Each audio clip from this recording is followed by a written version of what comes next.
헌신 사람은 몰라도 주님은 아십니다. 헌신 사람은 몰라도 주님은 아십니다.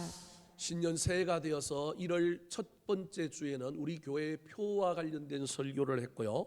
지난주에는 우리 교회 일꾼들인 재직분자들과 특별히 그날 오후에 임직을 받을 임직자들을 위한 설교로 우리가 봉사하고 섬기며 나아갈 때 수많은 하사를 맡더라도 거기에 굴하지 말고 여전히 가던 길 하던 일 계속하며 나아가자고 말씀드렸습니다.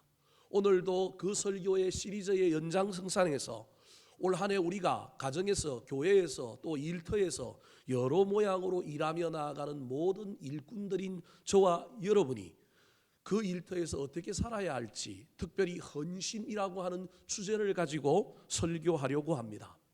헌신은 어렵고 힘듭니다. 쉽지가 않습니다. 벌써 헌신이라는 말을 들을 때 마음에 부담감이 되고 기가 막히는 사람이 있을 수 있습니다. 왜 헌신은 어렵고 힘들까요? 세상의 문화와 세상의 가치관이 이와는 정반대로 가기 때문에 그렇습니다. 세상은 빠른 길, 지름길, 불로소득, 가성비, 효율성을 따지는 시대입니다. 적은 공을 들이고 얼마나 많은 걸 얻을 것인가, 어떻게 하면 같은 일을 하더라도 효율적으로 편하게 일할 것인가, 이게 세상의 시가 방식입니다. 저와 여러분도 세상에 속해 있다 보니 우리도 모르는 사이에 그 시가 방식을 따라서 우리도 효율을 추구하며 삽니다. 이왕 가는 거 손해 좀 덜 보고 갔으면 좋겠고 좀 빨리 갔으면 좋겠고 좀 편안했으면 좋겠다는 생각을 가지고 저와 여러분도 이 땅을 살아갑니다. 여러분, 그럼에도 불구하고 기독교와 복음은 그렇지 않다는 사실을 머리로는 저와 여러분이 알고 있어야 됩니다. 몸과 삶은 세상 속에서 세상 사람들과 경쟁하다 보니 우리도 더 가져야 되고 빨리 가야 하고 이왕 하는 것 좀 편리했으면 좋겠고 좀 공 좀 덜 들이고 돈 좀 덜 들이고 효율성과 가성비를 따지면서 살아야 하지만 복음은, 예수님은 우리에게 그 삶이 정상이 아니라고 분명히 이야기합니다. 기독교는 넓은 길을 가는 것이 아니라 좁은 길을 가는 종교입니다. 빨리 가는 게 목적이 아니라 더디 가더라도 함께 가는 종교입니다.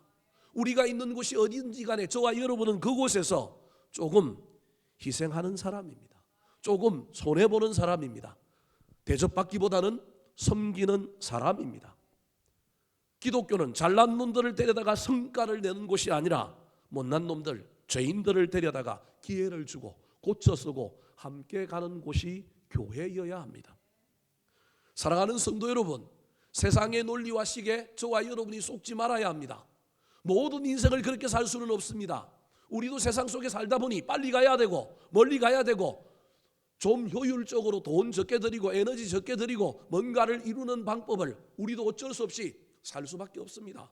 목사인 저도 목회할 때 어떻게 하면 그렇게 할까 늘 고민합니다. 여러분, 그럼에도 불구하고 때로는 어떤 시간, 어떤 공간, 어떤 상황과 어떤 환경 속에서는 여러분 그걸 내려놓고 복음의 방식, 성경의 방식을 따라 살아가야 합니다. 그것이 무엇이냐면 바로 헌신입니다. 헌신이 부담됩니까? 헌신을 좀 다른 말로 표현하면 손해보는 겁니다. 헌신을 좀 더 좋게 이야기하면 저와 여러분이 있는 그곳에서 기여하는 겁니다. 뭔가 좀 덕이 되고 도움이 되도록 우리가 하는 일이 헌신입니다. 헌신이라고 하는 말이 부담되어서 가슴에 와닿지 않는다면 내가 있는 곳에서 누군가가 내 덕 좀 보게 사십시오.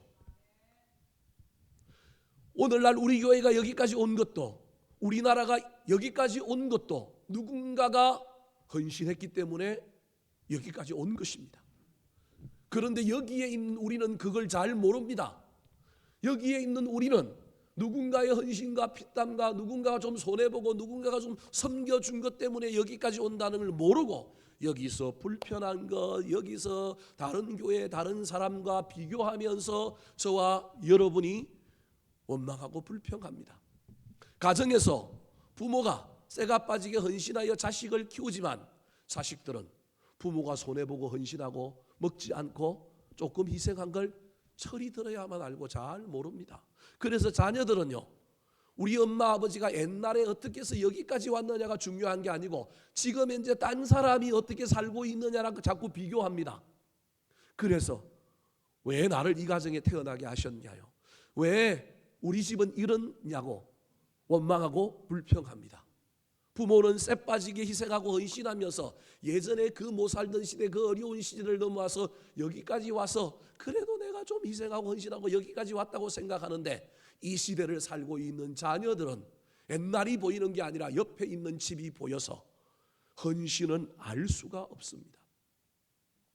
제가 시골에서 살다가 대학을 서울로 왔습니다. 대학을 서울로 올 때 등록금이 68만 원이었습니다. 저희 집에 68만 원을 만들어낼 재주가 없었습니다. 저희 아버지가 68만 원 때문에 자존심을 끊고 옆집에 돈을 빌리러 갔습니다. 그것도 다 빌린 게 아니라 24만 원인가를 빌리러 갔습니다. 옆집과 우리 아버지는 사이가 좋지 않습니다.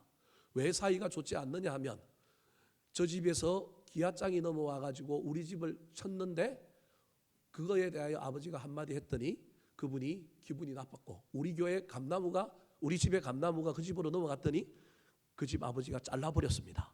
그래서 사이가 좋지 않은 상황 가운데 있었습니다. 그런데 어느 날 태풍이 와가지고 또 뭐가 그 속에 날라왔는데 한마디 했더니 그 집 어르신이 성질이 나가지고 도끼를 들고 와가지고 우리 집 마루를 찍어버렸습니다. 우리 아버지 또 성질이 나가고, 옛날 어르신들 그랬잖아요. 그 집 대문에다가 오줌 바가지를 뿌려버렸습니다. 옛날 어르신들이 다 그렇게 살았어요.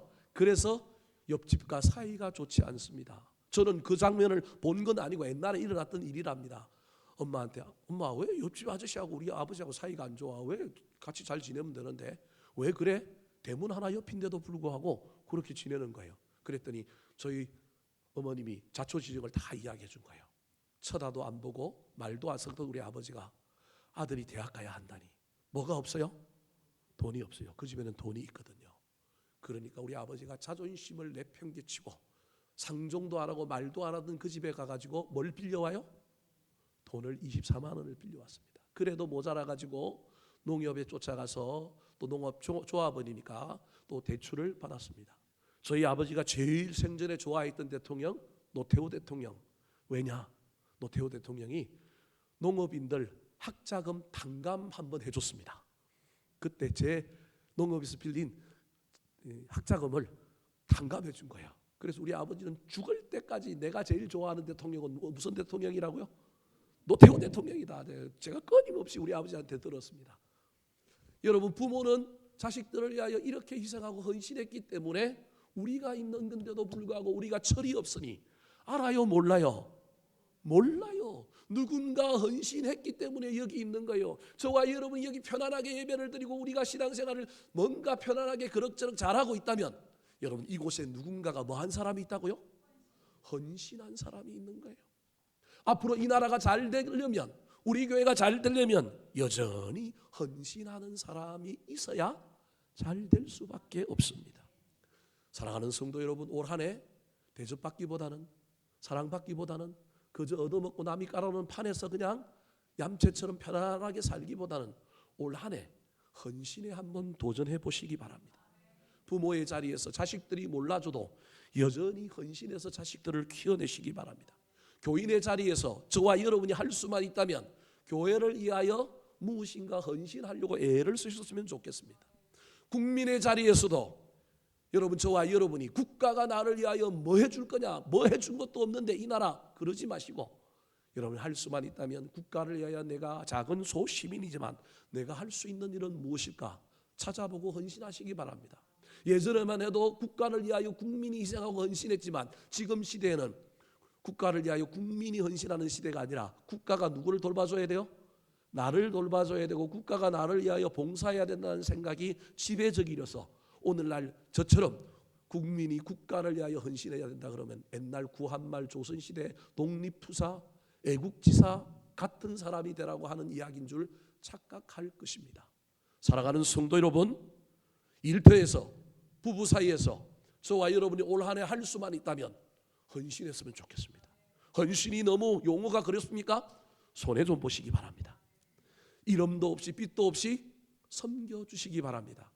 내 덕을 상대방이 보도록 살아보시기 바랍니다. 사람은 몰라줘도 누구는 아신다고요? 하나님은 아십니다. 이름도 없이 빛도 없이 한번 섬김으로 말미암아 정말로 사람은 몰라주지만 우리 하나님이 헌신을 알아주는지 갚아주시는지 시험해보고 도전하는 한 해가 되기를 우리 구주 예수 그리스도의 이름으로 축원합니다. 자, 그렇다면 헌신, 사람은 몰라도 하나님은 아시는데, 주님은 아시는데 누가 헌신할 수 있을까요? 언제 헌신해야 될까요? 어떻게 헌신해야 될까요? 첫 번째입니다. 따라 하시겠습니다. 헌신은 사랑의 열매입니다. 헌신은 사랑의 열매입니다. 누가 헌신할 수 있을까요? 왜 헌신해야 합니까? 사랑하는 사람이 헌신하고요, 사랑하기 때문에 헌신해야 합니다. 이게 없으면 헌신을 지속할 수 없습니다. 이게 없으면 헌신해놓고 공로를 주장합니다. 내가 너를 어떻게 키웠는데, 내가 얼마나 많은 밥을 사고, 내가 얼마나 많은 돈을 썼는데. 여러분, 이게 나오는 거예요. 우리 인간입니다. 그런데 사랑하는 마음이 있으면 내 옆구리를 찌르고 나를 아프게 해도 나는 그거 듣고자 한 게 아니고, 인정받고자 한 게 아니고, 내 안에 무엇이 가득해서 그랬다고요? 사랑이 있어서 헌신하는 겁니다. 그래서 헌신은 사랑의 뭐라고요? 열매입니다. 저와 여러분이 헌신 못하는 것, 내가 하나님을 사랑하지 않기 때문입니다. 내가 교회를 사랑하지 않기 때문이에요.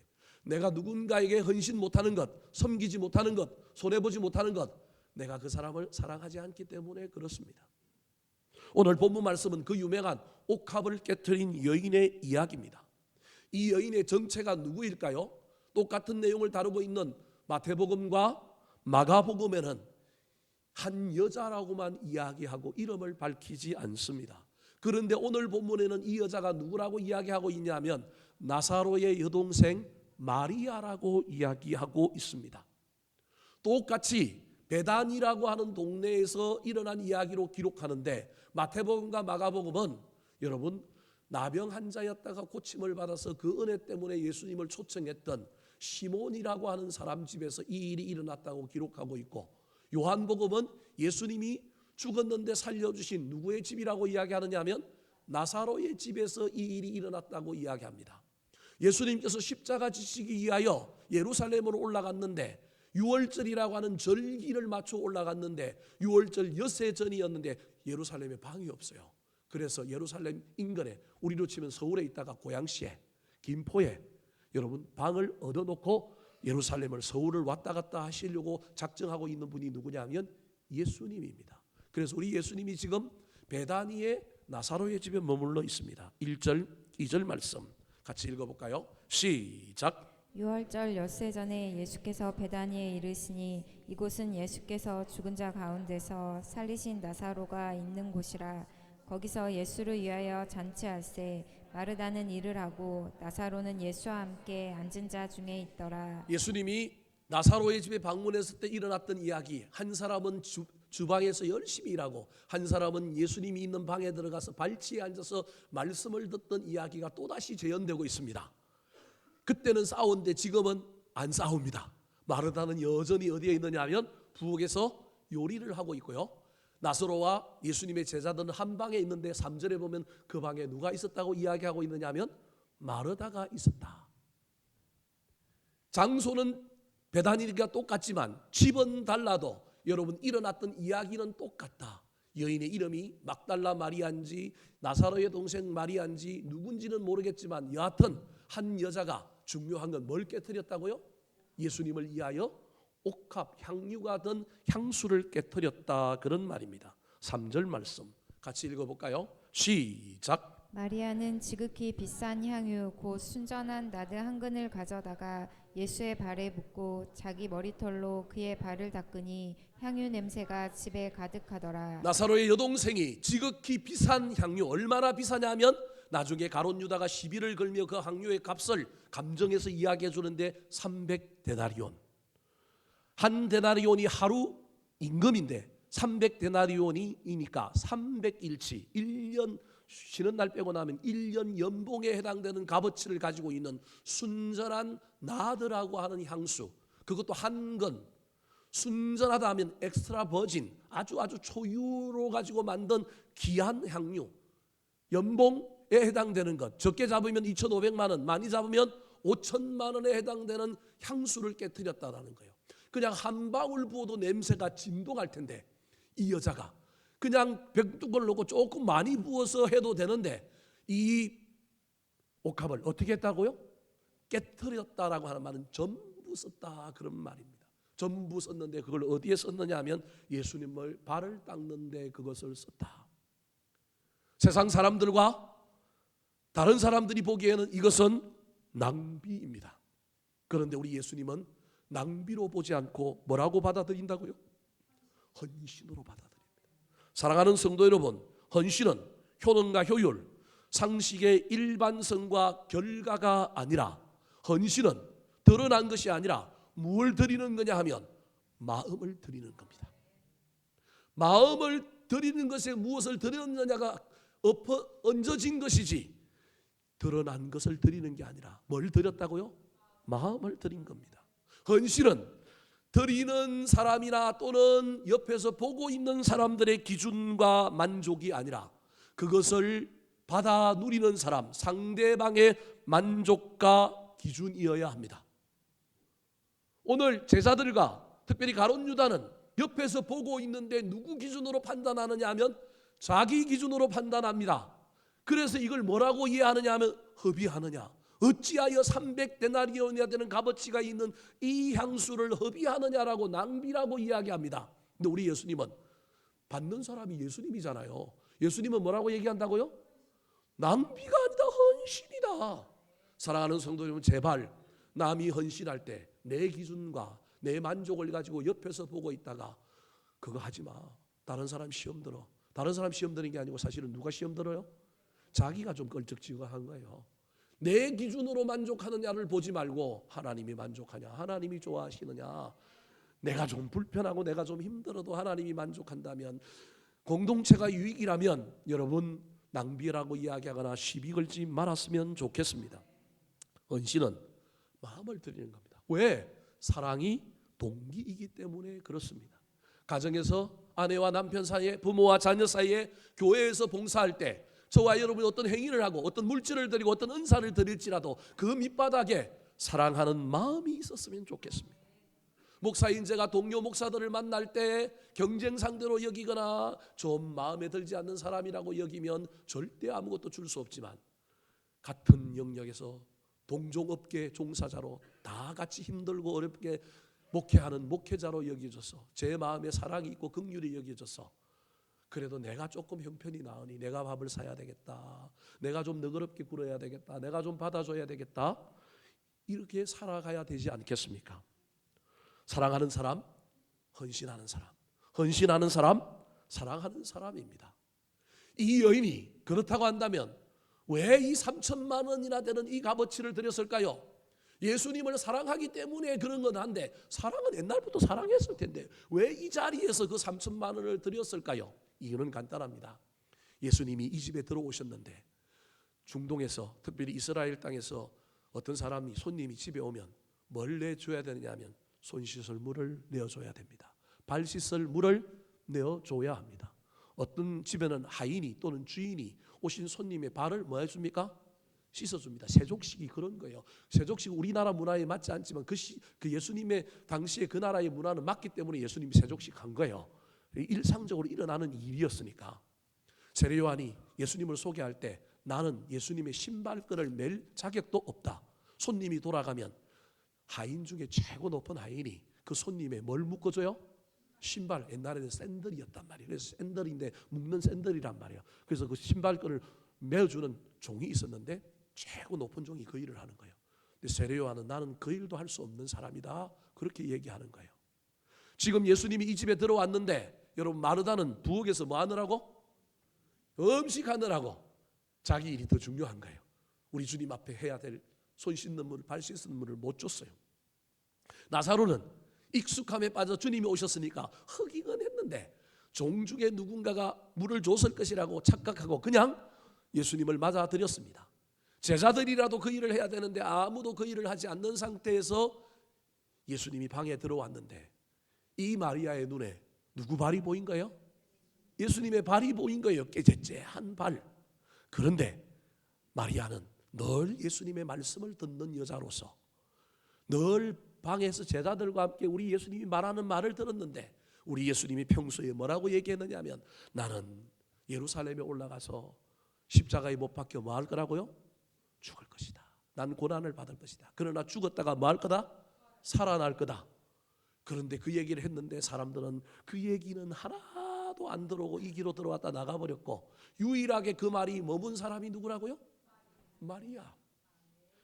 그래서 마리아가 예수님 발을 딱 보는 순간 지저분한 발도 보였지만 저 발이 어디에 달릴 발이라고요? 십자가에 달릴 발이다. 그래서 이 여자가 너무너무 마음이 아픈 거예요. 물은 못 드렸지만 물보다 더 귀한 향수로 내가 우리 주님의 발을 말이라 씻기리라. 주님이 고난당하실 그 발을 보는 순간 눈물이 흘러서 마태복음과 마가복음에 보면은 그냥 머리털로만 씻은 게 아니라 뭘로 발을 씻겼다고요? 향수 플러스 눈물로 발을 씻겼다. 숨어있는 이야기가 여기에 이런 이야기가 있다라는 거예요. 단순히 사랑하는 마음으로 드릴 뿐만 아니라 그의 이 마음에 이 놀라운 그것이 와닿으니까 이 사랑의 마음 때문에 처녀가 시집갈 때 써야 할 첫날 밤에 써야 할 향수, 어머니로부터 물려받았을 가능성이 많은 엄청난 신부의 지창금 1호. 오늘날에 여자들이 신부 갈 때 살림해 가지만 그 당시에 신부 지창금 중에 가장 목록 중에 1호가 뭐냐 하면 뭘 갖고 가는 거예요? 향수 갖고 가는 거란 말이야. 이거 그래야 되는데 이걸 지금 누구한테 쓰고 있는 거예요? 예수님한테 쓰고 있는. 왜? 사랑하는 마음이 있으니까. 예수님의 발이 보이니까, 저 발이 어떤 발인지를 보이니까. 더 나아가서 이 여자가 한 방울 부어도 될 걸 깨트리는 건 우리 주님이 십자가에 못 박혀서 그 몸이 깨트려질 것을 눈에 보이니 예수님도 깨트리는데 나도 깨트리자. 여러분, 저와 여러분이 주님이 깨트리심을 당하는 이 이야기가 이 옥합 안에 숨겨져 있다고 하는 사실을 기억해야 합니다.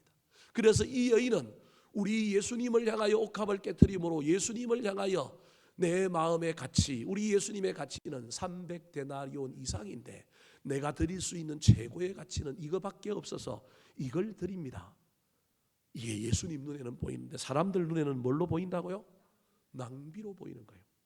독일의 신학자 폴 틸리라고 하는 신학자가 이 장면을 두고 사람들 눈에는 낭비로 보이고 예수님의 눈에는 헌신으로 보이지만 이제 우리가 헌신으로까지는 이해가 되지 않는다 할지라도 그리스도인이 하는 행동 가운데 낭비로 보이는 일들은 때로는 그냥 낭비가 아니라 어떤 낭비일 수 있다고요?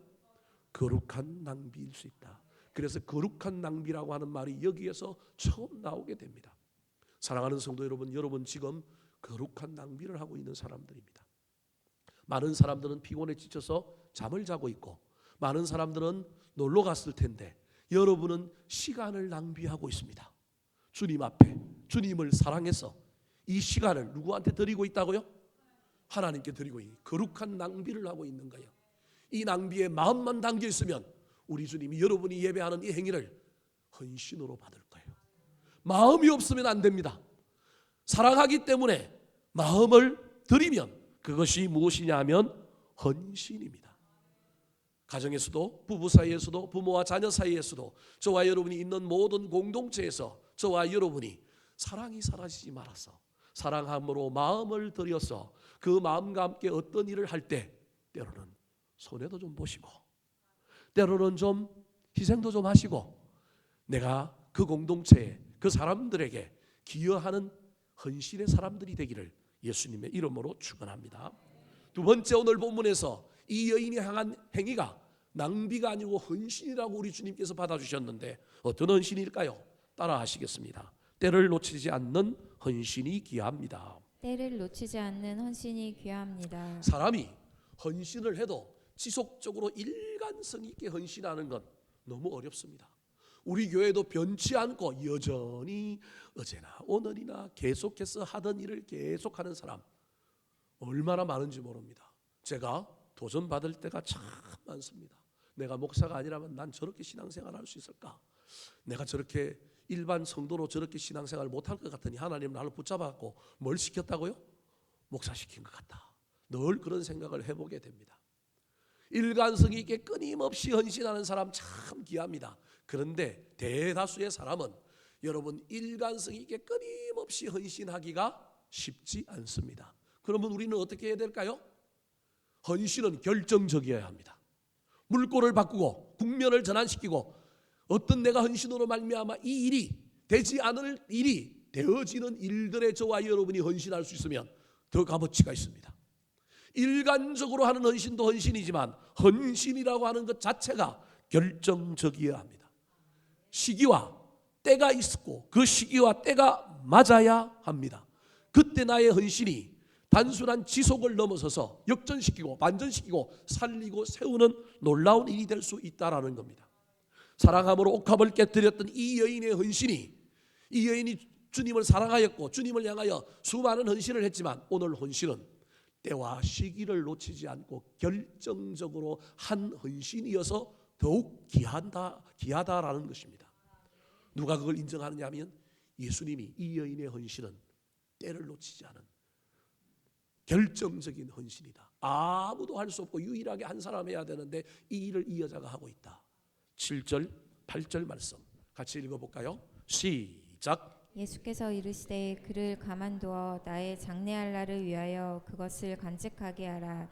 가난한 자들은 항상 너희와 함께 있거니와 나는 항상 있지 아니하리라 하시니라. 우선순위의 문제, 가난한 자는 항상 있지만 나는 너희들과 항상 있지 않다. 때가 있다. 있을 때 잘해. 그런 말입니다. 지금 우선순위는 나다. 이 여인이 그냥 향수를 깨뜨려 발을 씻고 있지만 이 여인은 단순히 발을 씻는 것이 아니라 나의 뭘 준비하고 있다고요? 장례를 준비하고 있다. 예수님의 발치에 앉아서 말씀을 들었더니 눈에 보이는 건 보이는 게 아니고 나한테 좋은 말만 들린 게 아니고 우리 주님이 예언한 고난을 알고 있는 여자, 영적인 분별력과 영적인 통찰력을 가지고 우리 주님께서 우리 주님 앞에 앞으로 펼쳐질 일이 무엇인지를 안 사람. 그래서 우리 주님이 예언했던 십자가의 죽음, 근데 그 죽음만 있는 것이 아니라 죽고 난 후에 뭐 할 거라고요? 부활할 거다. 왜 그걸 알 수 있느냐 하면 오늘 본문 앞에 11장에 죽었던 자기 오라버니를 누가 살렸어요? 예수님이 살렸다. 믿어지는 거예요. 우리 주님이 죽는다 그랬는데 사흘 만에 뭐 한다고요? 살아나야 하리라 하신 말씀이 이제 믿어진 거예요. 그래서 이 여자는 지금 예수님의 죽음을 미리 뭐 하고 있느냐 하면 대비하여 그 몸에 뭘 바르는 거예요? 향유를 바르는 거예요. 왜? 썩지 말라고. 뭐 할 거니까? 부활할 거니까. 다른 사람 눈에는 보이지 않지만 이게 보이는 거예요. 이때 놓치면 안 된다. 이때는 유일하게 일할 사람 한 사람 필요한데 주님이 나보고 이거 하라 그러는구나. 시집 갈 때 써야 할 이 향유, 기가 막힌 금액을 가지고 있는 이 향유, 여러분 저와 여러분에게 이 때를 분별할 수 있는 영적인 분별력과 통찰력이 있었으면 좋겠어요. 때를 분별하지 못하는 사람은 늘 내가 때를 결정합니다. 아직 준비가 덜 됐어요. 아직 부족합니다. 좀 더 있다가 좀 더 갖추어지고 난 다음에 누가 때를 분별하려고 하느냐 하면 내가 때를 결정하려고 합니다. 그런데 어느 날 하나님이 갑자기 찾아오셔서 이때다라고 이야기하면 여러분 그때 순종하여 헌신할 수 있었으면 좋겠습니다. 구약 성경에 나오는 에스더라고 하는 여인이 왕후가 되었는데 죽을 수도 있는데 왕이 부르지도 않았는데 나를 왕후가 되게 한 것은 이때를 이함이라. 죽으면 죽으리라. 여러분 이게 대단한 겁니다. 이게 아무나 할 수 있는 일이 아닙니다. 지금 이때가 결정적인 때다. 이때 누군가 헌신해야 되는데 딴 사람이 아니라 하나님이 나보고 하라고 그러는구나. 이게 분별된 여자가 에스더인 거예요. 이게 분별된 여자가 오늘 본문에 나오는 누구냐 하면 마리아인 거예요. 다른 여인들, 여러분 예수님이 죽고 난 다음에 무덤가에 가서 향유 바르러 막달라 마리아와 그 여인들이 갔지만 오늘 본문에 나오는 나사로의 동생 마리아는 미리 뭐 한 거예요? 준비하여 향유를 바른 거예요. 예수님의 때가 보였기 때문에 그렇습니다. 사랑하는 성도 여러분, 하나님 앞에 기도하십시오. 하나님 영적인 분별력, 통찰력을 주시어서 내 생각, 내 계획, 내가 높이 올라가고 나면, 내가 잘 살면, 내가 뭘 하고 나면 그게 아니라고 하는 사실을 기억하셨으면 좋겠습니다. 여러분 내가 때를 결정하면 드릴 수가 없습니다. 사랑하는 마음이 앞서면 여러분 이 때라고 하는 것이 느껴지면 없던 것도 만들고 할 수 있습니다.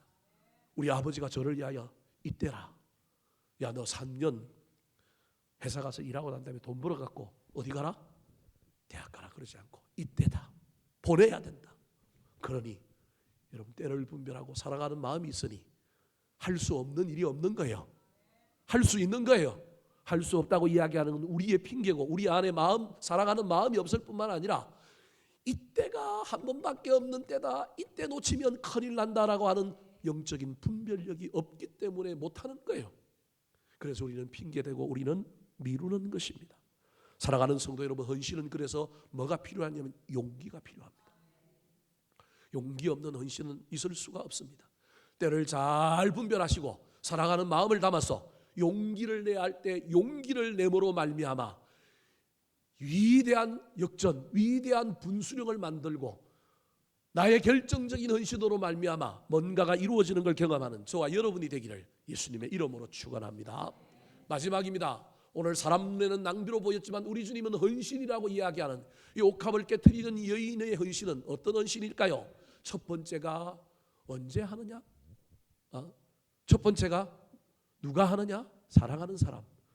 두 번째가 언제 헌신하느냐? 때를 분별해서 하는 거예요. 세 번째 어떻게 해야 될까요?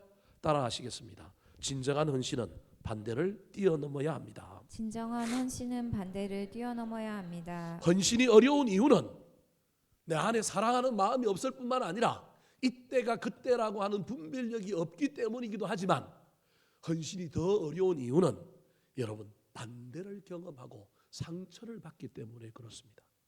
헌신하면 순적하게 그 헌신이 그대로 가는 경우는 거의 없습니다. 헌신하는 자에게는 반드시 반대자가 나타나게 되어 있습니다. 왜 그럴까요? 이게 악한 마귀의 전략이기 때문에 그렇습니다. 헌신 안 하는 사람 악한 마귀가 괴롭힐 필요가 있어요, 없어요? 없어요. 내비두면 그냥 시들시들 해줘요. 그냥 헌신 안 하고 가만히 있는 사람은 마귀는 건드리지 않고 뭐 한다고요? 내비둡니다. 왜? 내비두면 가만 그대로 있을 것 같은데 가만 그대로 있는 게 아니라 어떻게 된다고요? 허지부지 헬렐레. 이게 가만 내버려 두는 사람의 특징입니다. 그런데요, 헌신하는 사람은요 그렇지가 않아요. 큰일 낼 거예요. 마귀 입장에서는 하나님 나라가 왕성해지고 뭔가 이루어지는데 저거 뭐예요? 넘어뜨려야 돼요. 지도자 넘어뜨려야 되고 여러분 헌신하는 사람 넘어뜨려야 되는 거예요. 그래서 마귀는 반드시 나타나서 뭐 하느냐 하면 반대합니다. 내버려 두지 않습니다. 그래서 헌신이 어려운 거예요. 오늘 본문에도 때를 분별하고 사랑하는 마음을 담아서 이 옥합을 깨뜨린 이 여인에게 반대자가 나타났습니다. 악한 마귀가 가룟 유다라고 하는 예수님의 제자를 동원하여 비난을 퍼붓습니다. 5절 말씀 같이 읽어볼까요? 시작. 이 향유를 어찌하여 300데나리온에 팔아 가난한 자들에게 주지 아니하였느냐 하니, 어찌하여, 이 말은 엄청나게 막 잘못했다고 이야기해요. 어찌하여 네가 이 일을 하느냐? 이거 헌금해갖고 300데나리온 드리면 가난한 자들에게 얼마나 많은 이익을 주겠느냐? 들어보면 얼마나 옳은 말이에요. 그런데 6절에 보면 실상은, 욕심은 헌금한 것 중에 중간에서 뭐 하려고요? 띵땅 치려고, 배달 사고 내려고, 자기 사리 사욕을 좀 채우려고 하는 목적이라는 거예요. 사람이 대의명분이 거창하면 여러분 그 대의명분 뒤에 다른 것이 들어있어서 대의명분을 막 앞세울 수 있다는 사실을 기억해야 합니다. 사랑하는 성도 여러분, 헌신을 판단하는 기준이 내 기준이 되면 안 됩니다. 헌신은 내 기준과 만족이 아니라 상대방, 대상자가 만족하느냐, 대상자의 기준에 합당하느냐. 가룟 유다처럼 저와 여러분이 헌신하는 사람 옆에서 할 수만 있다면 주저앉히고 비난하게 만들고, 너 때문에 공동체가 이상해지고 너 때문에 교회가 망하고 너 때문에 다른 사람이 시험 든다고 절대 말하지 마시기 바랍니다. 사실은 누가 불편한 거예요? 내가 불편한 거예요. 저 사람처럼 나도 해야 될 것 같으니까. 저 인간이니까 나도 내가 교회 위치가 있고 내가 교회에서 어느 정도 직임이 있는데 저 인간이 하는데 그거보다 낫다고 생각하는 내가 해야 될 것 같은데 나는 하기 싫단 말이에요. 나는 불편한 거예요.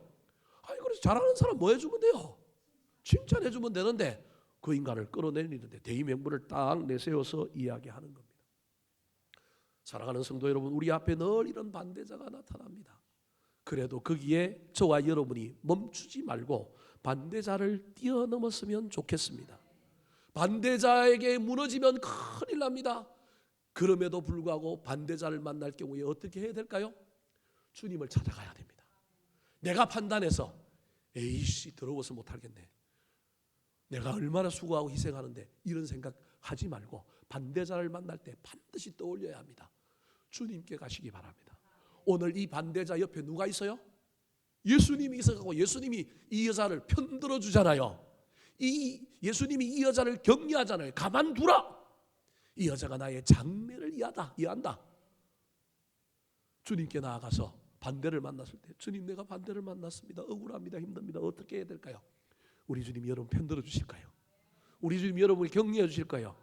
정말로 그 사람들 얘기가 옳다면 주님이 에이 너 그만둬, 내가 네 마음 안다, 속상하지, 그만둬도 내가 다 안다 얘기하실 거예요. 근데 주님의 말씀이 없잖아요. 그러면요 못 먹어도 뭐라고요? 고옵니다. 하던 일을 멈추지 말고 헌신하는 일을 계속하여 그 헌신을 완성하시기 바랍니다. 사람은 몰라도 하나님은 우리의 헌신을 아십니다. 편들어 주실 것입니다. 지지하실 것입니다. 인정해 주실 것입니다. 더 나아가 갚아 주실 것입니다. 오늘 본문에 이 여인을 편들어 주셨을 뿐만 아니라 마태복음 26장 13절에 보면 우리 예수님께서 이렇게 이야기합니다. 같이 한번 읽어볼까요? 시작. 내가 진실로 너희에게 이르노니 온 천하에 어디서든지 이 복음이 전파되는 곳에서는 이 여자가 행한 일도 말하여 그를 기억하리라 하시니라. 하나님이 편들어 주실 뿐만 아니라 너희의 행한 일은 사람들이 말할 거고 기억할 거다. 오늘날 한국교회 안에서 수천 년을 지나서도 헌신에 대한 이야기를 할 때마다 이 여인에 대한 이야기를 하고 있지 않습니까? 얼마나 영광스럽습니까? 올 한해 여러분 헌신이라는 말이 조금 부담스러우면 손에 조금 보시기 바랍니다. 이름도 없이 빛도 없이 좀 섬겨주시기 바랍니다. 내가 거기서 덕보지 말고 누군가가 내 덕보는 일들을 할 수 있도록 주님 내 안에 사랑하는 마음을 좀 넣어주세요.